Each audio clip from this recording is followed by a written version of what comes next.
I never thought I'd be the kind of woman to have an affair.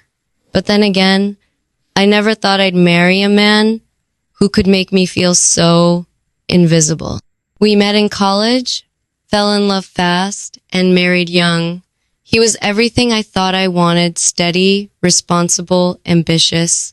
We built a beautiful life together: nice house, 2 cars, 2 kids, the whole picture-perfect dream. But somewhere along the way, the love faded into routine, and routine turned into loneliness. My husband isn't a bad man. He provides for us, is good to the kids, never cruel, never violent. But somewhere over the years, he stopped really seeing me.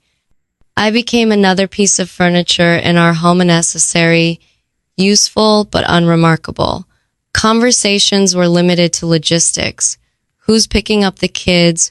What bills are due? What's for dinner? He'd come home exhausted, sit on the couch, and scroll through his phone until bedtime. I could have walked around naked, set myself on fire, or dyed my hair blue, and I doubt he would have noticed. Then came Daniel. Daniel wasn't supposed to be anything more than a coworker. He was younger, charming, in a way that felt effortless, and he actually listened when I spoke. Not just nodded along absent-mindedly, he listened. He noticed things: how my favorite necklace was missing one day because the chain broke, how I always twisted my ring when I was stressed, how my smile never quite reached my eyes.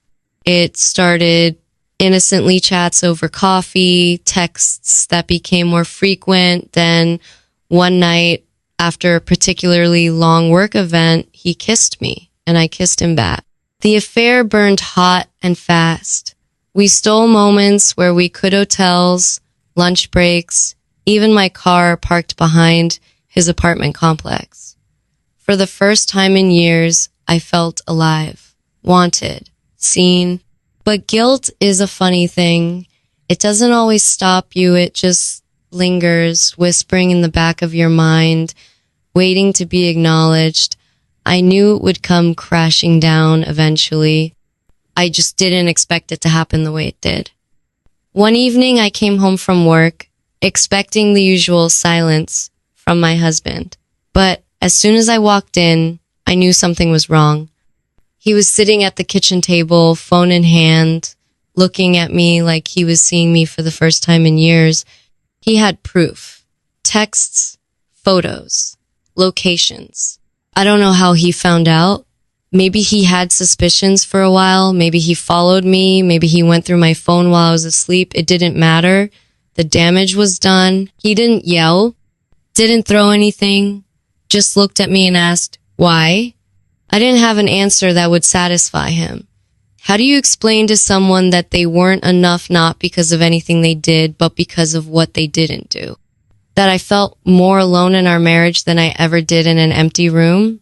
That another man saw me in a way he hadn't in years? He asked me to leave. I packed a bag, drove to a hotel, and stared at the ceiling all night, feeling the weight of my choices pressing down on my chest. I ruined my marriage. I broke my family. And for what? A man who made me feel alive for a few fleeting months? Daniel said all the right things. She'd wait for me. He'd stand by me. We could be together openly now. But suddenly the fantasy didn't seem so appealing. The thrill of secrecy was gone, and in the harsh light of reality, I wasn't so sure he was worth what I had just lost. I wanted my husband to fight for me, to tell me he still loved me, that we could fix this. But he didn't. He filed for divorce 2 weeks later. Now, I live in a small apartment, see my kids on weekends, and spend my nights staring at my phone, wondering if I made the worst mistake of my life. 'Cause here's the real twist: Daniel and I didn't last. Without the affair to fuel the excitement, we fizzled out in a matter of months. And my husband, he moved on, fast. Turns out he'd been feeling just as unseen as I had, except he didn't cheat. He waited. And when he finally decided to move on, I will be very grateful if you subscribe to our channel. I was dating a guy, let's call him David. Smart, charming, and pretty high up in state government. He had that classic politician's confidence to sharp suits, perfect posture, always knowing exactly what to say and when to say it. To everyone else, he was the golden boy, destined for greatness. To me, he was my boyfriend of 6 months, and I was still figuring out whether I was falling in love or just enamored by the idea of him. One night, over a bottle of wine and dim lighting in his apartment, we decided to be completely open with each other.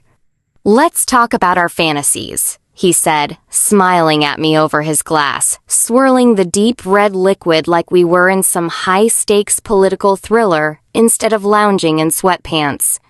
I giggled, already feeling a little tipsy, and told him something tame, something playful, but nothing too revealing. I like the idea of being caught in public, the thrill of almost being seen. He grinned. "I can arrange that," he said, leaning in to kiss me. Then I made the mistake of saying, "Your turn." David took a long sip of his wine, his green eyes flickering with something unreadable.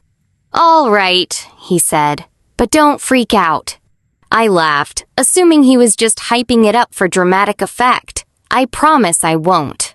He set his glass down, took my hand, and very calmly said, "I want to wear your stockings and a dress, and have a threesome with another guy." For a second, I thought he was joking. I actually laughed, expecting him to break into a smile, to say something like, "Gotcha," but he didn't. He just looked at me, waiting for my reaction. I blinked, trying to process. "Wait, you mean like cross-dressing?" He nodded, his expression unreadable. "Yeah, and I want to be the one, in the middle." My stomach twisted. Not because of the fantasy itself, I wasn't naive. I knew everyone had their own kinks, but because it came out of nowhere.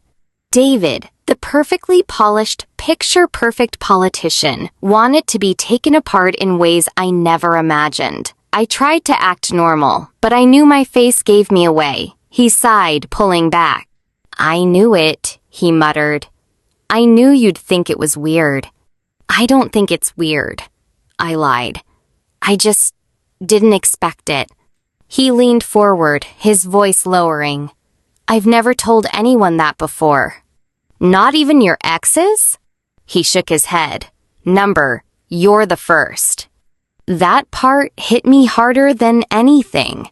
David had been engaged once before, dated high-profile women, and yet he never told them, but he told me? I felt a pressure in my chest, an expectation I hadn't signed up for. "Have you ever—" I trailed off, unsure how to phrase it.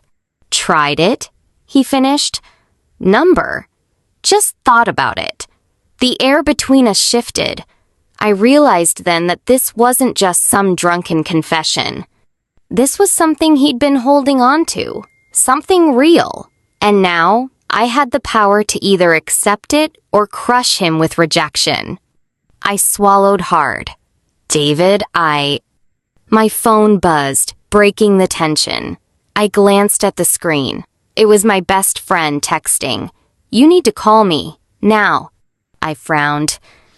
"Give me a sec?" He nodded, but I could tell he was already shutting down, pulling into himself. I stepped away, answering the call in the hallway. "Hey, what's wrong?" "Are you alone?" my best friend whispered. I glanced back at David. He was staring at his wine glass like it held the answers to the universe. "Sort of. What's up?" There was a long pause. Then, she said something that made my blood run cold. "It's about David?" "What about him?" She hesitated, then dropped the bombshell. "I don't know how to say this, but he's not who you think he is." I laughed nervously. "Okay? What does that mean?" "I found something," she said. "A forum. A private one. And he's on it." My heart started hammering. "What kind of forum?" She took a deep breath. "A dark web forum for high-profile men. They share secrets, blackmail, and fantasies. But not just any fantasies. I didn't want to ask. I really didn't. But I had to. What kind? She whispered. Illegal ones. The world tilted. That's impossible. I'm sending you screenshots, she said. Tell me that's not him. A second later, my phone buzzed again. I clicked the message. And there he was. David's profile, his photo, his name, and post after post of things I could barely stomach reading. Discussions about power, control, and fantasies that made my skin crawl. I stumbled back into the room, my mind spinning. He looked up at me, his face open, waiting for my response about his confession. But all I could see now was the monster behind the mask. You okay? He asked, concern lacing his voice. I forced a smile. Yeah, just got a lot to think about. That was the last night I ever saw David